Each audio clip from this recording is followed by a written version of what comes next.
12월 23일 마지막 말다툼으로 고갱은 집을 나간다. 절망에 빠진 빈센트는 자신의 왼쪽 귀를 절단하고 자신의 집으로 돌아간다. 결국 경찰이 집으로 찾아왔고 그는 많은 피를 흘린 상태로 발견되어 급히 병원으로 옮겨진다.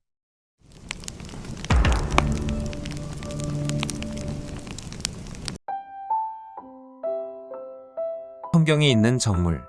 빈센트 반 고흐는 1885년 아버지가 세상을 떠나자 아버지의 성경책을 바탕으로 정물화를 그린다. 개신교의 목사였던 그의 아버지는 빈센트가 품격 있고 성실한 신자로 살아가기를 원했지만 빈센트의 신앙은 그가 원했던 방향이 아니었다. 자연과 예술에서 위안을 찾던 빈센트와의 다툼으로 인해서 둘의 사이는 조금씩 멀어졌다. 빈센트는 아버지가 돌아가신 직후 아버지의 성경책과 자신이 가지고 있던 에밀 졸라의 소설 삶의 기쁨을 함께 놓고 마치 자신과 아버지의 서로 다른 세계관을 의미하듯 쓸쓸한 작품을 완성한다. 감자 먹는 사람들. 많은 사람들에 의해 반 고흐의 최초의 위대한 예술 작품으로 여겨지는 작품이다. 빈센트 특유의 붓터치를 잊기 전에 그림이며 예술가로서 첫 번째 걸작을 만들기 위해서 어색한 것이 아닌 자연스럽게 존재하는 인간의 모습을 그리는 것을 주제로 잡았다. 정사각형 테이블에 앉아 감자를 나눠 먹는 한 명의 남성과 4명의 여성으로 구성된 농부 가족을 그렸고 그들의 얼굴과 배경에 어두움이 겹쳐 있지만 생동감 있는 주인공들의 감정은 오히려 빛나는 느낌을 가진다. 고흐는 감자 먹는 사람들을 미리 계획하고 준비했지만 아트 딜러인 동생 테오에게 마저도 당시 프랑스의 예술과 동떨어져 판매할 수 없다는 혹평을 듣는다. 언젠가는 감자 먹는 사람들이 진정한 농촌 그림이라는 평가를 받을 거야. 나는 그렇게 믿는다. 나는 램프 불빛 아래서 감자를 먹고 있는 사람들이 접시로 내밀고 있는 손, 자신을 닮은 그 손으로 땅을 팠다는 점을 분명히 보여주려고 했다. 그것은 그들이 정직하게 노력해서 얻은 식사임을 암시하고 있어. 파리로 향하다. 1886년 빈센트는 아무런 예고도 없이 파리에 도착한다. 파리에 온 그는 전통적인 화가이자 진보적인 선생 코르몽의 스튜디오에 합류하여 재능 있는 젊은 예술가들과 교류한다. 비록 빈센트는 코르몽과의 견해 차이를 느끼고 혼자 작업하기 시작했지만 몽마르트의 카페와 레스토랑에서 다양한 예술가들과 생각을 나누는 일은 멈추지 않았다. 빈센트는 그곳에서 에밀 베르나르와 앙리 드 툴루즈 로트렉과 같은 예술가들과 친구가 되었고 파리에서 카미유 피사로, 조르주 세라의 작품 등으로 인상주의를 접하며 빠른 속도로 화풍과 색채를 흡수해 자신의 작품에 녹여내기 시작했다. 내가 이렇게 갑자기 파리로 와버렸다고 화내지 않길 바란다. 많이 생각해봤는데 이게 시간을 절약할 수 있는 방법 같았어. 괜찮으면 정오부터 루브르에서 기다릴게.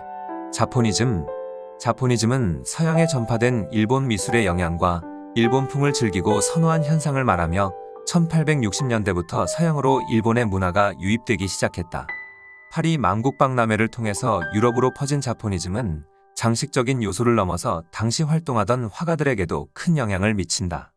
인상주의의 대표 화가인 클로드 모네는 작품의 소재로 일본의 전통 의상이나 물건을 사용했으며 그것들을 수집하기도 하였다.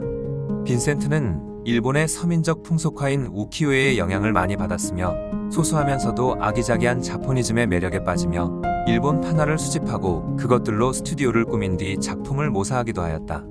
나의 모든 작품의 어느 정도는 일본 미술을 기반으로 한다. 추수 풍경.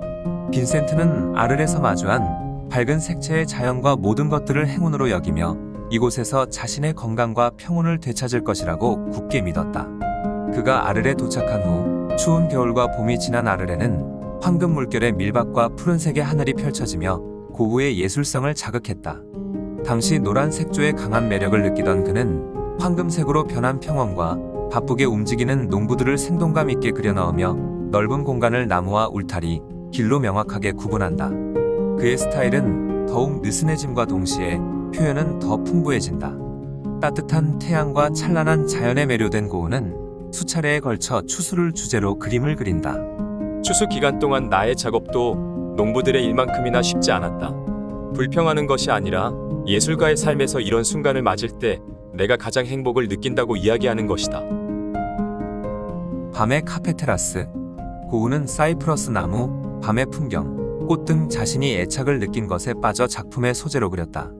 그가 동생 테오에게 쓴 편지에서도 이 그림의 소재인 카페와 밤 풍경에 대해 이야기한 것을 볼 수 있다. 밤하늘을 표현하는 것에 있어서 검은색을 사용하지 않고 파란색과 보라색 그리고 초록색만을 사용하였다. 그런 아름다운 밤하늘을 배경으로 빛나고 있는 광장은 고우가 좋아했던 밝은 노란색의 빛으로 채워진다. 고우는 편지에서 특히 밤하늘에 별을 찍어 넣어온 순간이 정말 즐거웠어. 라고 표현했는데 이 그림 속에 당시 좋아하던 소재가 얼마나 많이 등장했으며 그림을 그리는 동안 얼마나 행복한 기분이었는지 알 수 있다. 푸른 밤, 카페 테라스에 커다란 가시등이 불을 밝히고 있어. 그 위로는 별이 빛나는 파란 하늘이 보여. 이곳에서 밤을 그리는 것은 나를 매우 놀라게 하지. 반고우의 침실. 빈센트는 행복하고 희망적인 기분으로 노란 집에 정착한다. 그는 침실을 평온한 곳으로 표현하기 위해 세심하게 색을 선택했다. 차분한 색과 선명한 라인, 단순한 구성과 그림자의 부재 등 일본 회화의 성격으로 그림을 그렸으며 작품에 사용한 색을 라일락과 바이올렛이라며 테오에게 보낸 편지에서 정확히 설명한다. 이 그림은 고우가 병원에 있는 동안 훼손되고 이후 고우는 같은 그림으로 2점을 더 완성했다. 2점 중 하나는 테오를 위해, 나머지 1점은 누이와 어머니를 위해 그린다. 침실 그림은 고우에게 가장 행복했던 시기를 떠올려주는 그림이었다. 그림 속에는 아르에서 만난 친구, 외젠 보우와 빈센트의 친구가 된 군인 폴 외젠 밀러의 초상화가 있다. 그냥 내 침실이다. 그림을 보면 마음의 휴식 혹은 상상력의 휴식을 느낄 수 있어야 한다. 해바라기. 빈센트는 하나의 꿈이었던 예술가 공동체 결성과 예술가들과의 교류를 위해 준비한다. 많은 예술가들을 초대하려고 했지만 생각처럼 잘 이루어지지 않았다. 그러던 중 평소 테오와 친분이 있던 고갱이 응답한다. 고갱은 당시 고우와 마찬가지로 작품이 잘 판매되지 않는 힘겨운 상황에 있었으며 화상인 테오에게 도움을 받았다. 테오의 도움 뒤에는 고우의 고갱을 향한 열렬한 지지가 있었다. 마침내 고갱이 아를로 와서 함께 지내는 것으로 결정되자 고우는 해바라기 연작을 그려서 그의 방에 걸어주기로 마음먹는다. 빈센트는 이러한 장식으로 환영과 우정을 상징하고 고갱에게 자신의 독창적이고 새로운 그림을 보여주고 싶은 강한 열망을 느낀다. 고갱이 갈 거야. 그러면 형 생활에 큰 변화가 생기겠지. 형의 집을 화가들이 편안히 지낼 공간으로 만들려는 노력이 꼭 성공하기를 바래. 해바라기를 그리는 빈센트 반 고흐. 폴 고갱이 빈센트에게 이 그림을 선물했을 때 빈센트는 그림을 보고 큰 충격을 받는다. 당시 초상화에서는 인물을 중앙에 그리거나 집중될 수 있도록 효과를 주는 것에 비해 해바라기를 그리는 빈센트 반 고흐는 마치 술에 취한 사람처럼 초점 없는 눈에 빈센트가 오른쪽 끝에 걸려 있으며 해바라기는 잎이 떨어진 채로 시들시들하고 빈센트는 지나치게 얇은 붓으로 그림을 그리고 있다. 결국 이 그림은 고흐에게 상처를 주었고 둘의 감정은 더욱 악화되기 시작한다. 우린 싸우고 나면 아주 지친 마음이 돼. 마치 방전된 배터리 같아. 빈센트와 내가 갈등 없이 사는 것은 절대로 불가능합니다. 내가 겪은 것이 예술가들 특유의 한바탕 광기였기를 바란다. 그런데 상당한 양의 피를 흘려서 열이 많이 났다. 12월 23일 마지막 말다툼으로 고갱은 집을 나간다. 절망에 빠진 빈센트는 자신의 왼쪽 귀를 절단하고 자신의 집으로 돌아간다. 결국 경찰이 집으로 찾아왔고 그는 많은 피를 흘린 상태로 발견되어 급히 병원으로 옮겨진다. 예술에 대한 시각과 성격도 다른 두 화가의 만남은 이렇게 끝난다. 아르레 붉은 포도밭. 아르레 붉은 포도밭은 빈센트가 고갱과 함께 지내던 아르레서 비가 내린 뒤 석양이 지던 아르레 한 포도밭과 그곳에서 일하는 농부를 그린 작품이다. 1890년 테오는 이 작품을 브리셀에서 열린 20인의 작품전에 출품하였고 고흐와 친분이 있던 시인 외젠 보시가 400프랑에 이 작품을 구매했다. 빈센트가 그린 2000여 점의 작품 중에서 살아생전 판매한 유일한 유화 작품으로 한 사업가를 통해 러시아 정부가 소유하게 되었고 현재는 모스크바 푸시킨 미술관에 소장되어 있다. 온통 자주색과 노란색으로 그린 포도밭 그림을 막 완성했다. 작게 그린 인물들은 푸른색과 보라색이고 태양은 노랗다. 요즘은 자주 기억에 의지해서 그림을 그려보려고 한다. 정신요양원으로 귀를 자른 후 병원에 갔던 빈센트는 2주간의 치료 끝에 퇴원하여 돌아온다. 돌아온 그는 안정된 모습을 보이며 다시 그림을 그리기 시작했지만 또다시 심각한 증세를 보이자 주민들은 시장에게 진정서를 보내기 시작했고 가까이 지냈다고 생각한 주민들까지 서명한 것을 본 빈센트는 충격에 빠진다. 결국 그는 1889년 5월 생레미의 정신요양원에 스스로 입원한다. 그림을 계속 그릴 수 있게 허락하기로 약속했지만 종종 발작과 함께 물감과 램프 오일 같은 위험 물질을 먹으려고 해서 재료를 뺏기도 하였다. 이곳에서 빈센트는 좋은 상태일 때만 그림을 그릴 수 있도록 허락받고 열정적으로 그림을 그렸으며 1년 동안 약 150점의 작품을 완성한다. 그런 빈센트를 위해 테오는 물감과 캔버스를 보내주었고 병원비 전부를 지불하며 형을 위해 헌신한다. 내가 정신병이 있지만 그렇다고 화가로서의 작업을 못하게 되는 건 아니라며 아무 일도 없던 것처럼 내 자기 자신에게 말해준다. 아이리스는 1888년부터 고우가 집중해서 그린 주제 중 하나이다. 정신요양원에 입원한 이후에도 빈센트는 아이리스를 그리는 것에 열중했다. 병원에 있는 정원 화단에 피어있던 아이리스 꽃의 흥미를 가지고 관찰한 뒤 아르에서 그렸던 해바라기와 비슷한 구성으로 아이리스를 그린다. 그림 속 아이리스는 그림자를 가지고 있지 않고 색을 연구하던 고우는 강렬한 보색 대비를 이용하여 그 조화를 강조했다. 병원에서 발작을 반복하고 모델을 구할 수 없던 고우에게 아이리스 꽃은 그림을 그릴 수 있게 해준 아름다운 모델이자 안정감을 주던 그림의 주제였다. 나는 마치 미친 사람처럼 그림을 그렸어. 특히 꽃을 그렸어. 장미와 바이올렛 빛깔의 아이리스 꽃을. 룸강 위 별이 빛나는 밤. 빈센트는 남부 지방의 아름다운 밤 풍경과 빛나는 별이 가득한 하늘을 매우 좋아했으며 그것은 빈센트에게 위로가 되어 주었다. 그는 비록 어둠 속이지만 아름다운 색을 가지고 있는 밤하늘을 그리기 위한 시도를 하였다. 처음 론강에서 볼 수 있는 밤의 빛과 각각의 불빛이 물에 비치는 효과를 단순하면서도 복잡한 구성으로 그렸는데 전시된 작품은 첫 번째로 그린 작품을 수정한 최종 작품이다. 처음 그림을 작업했을 당시 강의 연인을 지금보다 더 곱게 그렸지만 첫 번째로 칠했던 물감이 완전히 마른 후 그 위에 물감을 덧칠하는 방식으로 수정한 사실이 X선을 이용한 연구에서 확인되었다. 고우는 이 작품을 앙대팡당전에 출품하기 위해 테오에게 그림을 보내면서 편지로 작품을 수정했다는 내용을 함께 전했다. 마침내 별이 가득한 하늘을 실제로 밤의 가시등 아래에서 색을 칠했어. 청록색의 하늘을 배경으로 큰 곰자리가 녹색과 분홍색으로 반짝이는데 그 차분하고 연한 가시등의 빛이 대담한 금빛과 대조를 이루고 그 앞쪽에는 작게 두 연인의 모습이 보여. 별이 빛나는 밤. 이 작품은 고우가 생레미 정신요양원에 있을 당시 그린 그림이다. 밤하늘은 고우에게 무한함과 애정의 대상이었으며 그림 속 하늘은 마치 당시 빈센트의 심리 상태를 그림에 표현한 것처럼 소용돌이치고 있다. 그림의 왼쪽에는 그가 즐겨 그렸던 사이프러스 나무가 하늘을 향해 길게 뻗어 있고 강렬한 흐름의 하늘과 정반대로 집이 모여있는 마을은 평온한 느낌으로 가득하다. 이 그림에는 그가 병실 밖으로 보던 동이 트기 전 풍경을 그대로 그린 것이 아니라 네덜란드식 교회의 첨탑처럼 자신의 상상과 결합한 풍경화를 그렸다. 테오는 처음 이 작품을 보고 빈센트에게 본질보다 스타일을 앞세우지 말라며 염려했지만 빈센트는 자신의 눈으로 바라본 샛별과 밤하늘의 무한함을 그린 자신의 실험을 옹호했다. 별을 보는 것은 언제나 나를 꿈꾸게 한다. 왜 하늘에 빛나는 점들에는 프랑스 지도의 검은 점처럼 닿을 수 없을까? 타라스콩이나 루앙에 가려면 기차를 타듯이 우리는 별에 다다르기 위해 죽는다. 도비니의 정원. 정신요양원에서 지내던 빈센트는 치료에 진전이 없자 파리에서 조금 떨어진 오베르쉬르 오아즈로 떠난다. 오베르에 도착한 그는 새벽에 일어나 하루 종일 작업하며 2달 동안 약 70여 점의 그림과 드로잉을 그린다. 특히 빈센트는 존경하던 화가 샤를 프랑스와 도비니가 살았던 곳을 방문해 그가 세상을 떠나기 전 지낸 곳을 그리고 싶어 했다.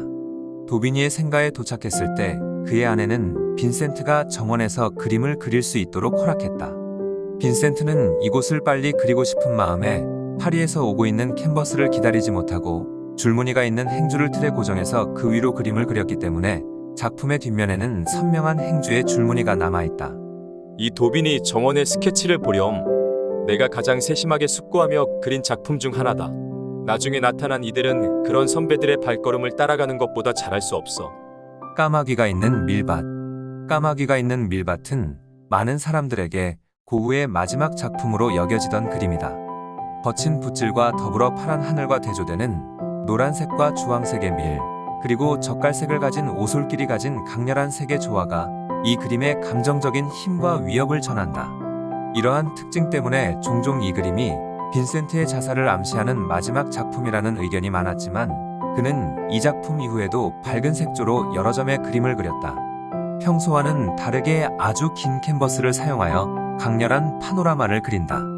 어두우면서도 푸른 밤하늘, 불길한 까마귀 때 바람에 흩날리고 있는 밀밭을 보며 그린 이 작품이 자살을 암시하는 것인지는 분명하지 않지만 그 풍경이 당시 고우에게 전하는 감정과 느낌을 캔버스에 그려낸 것은 명백한 사실이다. 이것은 성난 하늘 아래의 거대한 밀밭을 묘사한 것이고 나는 그 안에 있는 슬픔과 극도의 외로움을 표현하고자 했어. 나무뿌리. 빈센트의 마지막 작품으로 까마귀가 있는 밀밭이 유력한 후보로 여겨져 왔지만 당시 고우의 죽품을 지켜본 동생 테오의 처남 안드리 봉어가 쓴 편지에서 그는 죽기 전 아침에 햇빛과 생명으로 가득한 나무 덤불을 그렸다. 라는 내용이 발견되면서 나무뿌리가 빈센트의 마지막 작품이라는 주장이 제기되고 있다. 빈센트는 이전에도 나무뿌리를 보며 느껴지는 감정과 그들의 생명력에 영감을 받아 그림을 그린 적이 있었으며 1882년 모래 바닥 위에 나무뿌리의 연필 스케치를 테오에게 보내면서 아래의 편지를 동봉했다. 다음 그림은 뿌리다. 모래 섞인 바닥 위로 나무들이 드러나 보이는 광경이다. 나는 이 그림을 그리면서 마치 인물을 그릴 때처럼 감정을 불어넣으려고 노력했다. 온 힘을 다해서 열정적으로 땅에 붙어 있지만 폭풍으로 반쯤 뽑혀나온 이 시커멓고 울퉁불퉁하고 옹이투성이인 뿌리를 통해서 살아가기 위한 그런 발버둥을 그림에 담아내고 싶었다. 1890년 7월 27일 그는 자신이 그리던 밀밭 속으로 들어가 자신의 가슴에 총을 쏜다. 그러고는 심한 부상을 입은 채 비틀거리며 방으로 돌아간다. 소식을 들은 테오는 파리에서 급하게 달려와 마지막까지 옆을 지킨다. 1890년 7월 29일 빈센트 반 고흐는 결국 세상을 떠난다. 나는 내 예술로 사람들을 어루만지고 싶다. 그들이 이렇게 말하기를 바란다. 마음이 깊은 사람이구나. 마음이 따뜻한 사람이구나. 빈센트와 같은 이름을 가진 테오 반 고흐의 아들 빈센트 월런 반 고흐는 상속받은 모든 그림을 판매하지 않고 잘 관리하며 보관하다가 1962년 빈센트 반 고흐 재단을 설립하고 자신이 가진 모든 작품을 기증한다. 이후 네덜란드 정부와 함께 노력하여 1973년 6월 3일 반 고흐 미술관을 개관했고 세상을 떠나기 얼마 전까지도 그는 거의 매일 미술관의 모습을 보였으며 현재는 그의 자녀와 후손들도 그의 뒤를 따라 적극적으로 재단을 위해 일하고 있다. 테오 반 고흐는 빈센트가 세상을 떠난 후 빈센트의 그림으로 전시를 준비하며 슬픔에 빠져 살다가 점점 무너지고 결국 형을 따라 34살의 나이로 세상을 떠난다. 테오는 사망 직후 네덜란드에 묻혔지만 1914년 그의 아내 요한나는 형제가 함께할 수 있도록 빈센트가 묻혀있는 오베르로 테오의 묘를 이장한다. 사실 나도 형을 지원하는 일을 그만둘까 했던 적이 한두 번이 아니야. 하지만 그는 예술가야. 그것도 아주 드문 재능을 가진 그런 그를 모른 척한다는 것은 한 사람의 성실한 인간의 의무를 이행하지 않는 것이 돼. 형은 반드시 후세의 길이 남을 멋진 작품을 만들게 될 거야. 화가가 되는 길. 빈센트는 화가가 되기까지 학생, 화상, 선생님, 기숙사 조교, 전도사, 서점 직원이었다.